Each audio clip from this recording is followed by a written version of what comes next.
స్వాతంత్ర దినోత్సవం ఈ రోజు నేను గౌరవించాలి. రేపటి నుంచి మడిచి మూలనే చేయాలి. హరిగంతరంగా అని చెప్పి ఇంటి మీద జెండాలు ఎగరేస్తున్నారు, బాగానే ఉండదు. మళ్ళీ దాన్ని జాగ్రత్తగా భద్రపరుస్తున్నారా?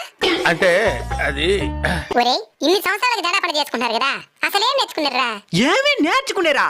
మిగిలిన రోజులలో స్నానం అని చేస్తాం లేదు.